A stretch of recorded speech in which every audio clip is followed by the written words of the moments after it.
right to have a lot of questions, and what concerns me is that there are so many regulators in the United States, but all over the world, who are just waking up to what this is, and it's just really critical that they learn and that they take the time. And I have to hand it to WEF. This is not the first time that they've talked about this, but most people are kind of just opening their eyes to what's happening here.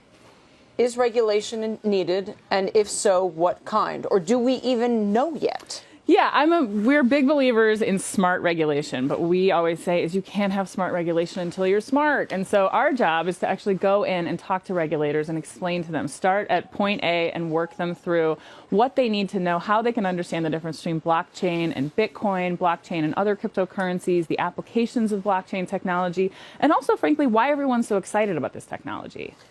Can you articulate any kind of regulations that you would recommend right now? Sure, absolutely. I think the SEC has already come out and basically said that if you're going to do what's called an ICO, you need to actually have a product. That would be very helpful. An initial coin offering, yeah. I would also say that it would be very helpful to have a little guidance on all of these different cryptocurrencies. Everybody's heard about Bitcoin, but there's a lot of different cryptocurrencies out there. And right now we're kind of relying on the companies being responsible. There's a great company out in San Francisco, the Coinbase, and they only let you buy 4 different coins.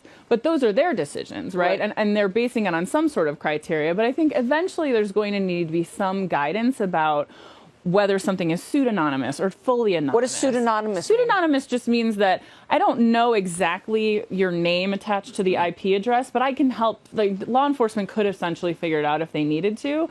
Anonymous is anonymous, and that should be something that we should all have a difference in understanding. What am I buying, and how do I know the difference? Bitcoin is pseudonymous or Bitcoin anonymous? Is pseudonymous. Okay, so in theory, law enforcement can track down individuals using. In fact, I know a lot of people don't know this, but there's actually something called the Blockchain Alliance, where industry has started 3.5 years ago working with law enforcement. And it started with DOJ and Homeland Security, and now you have Interpol, Europol, Canada, all over the world.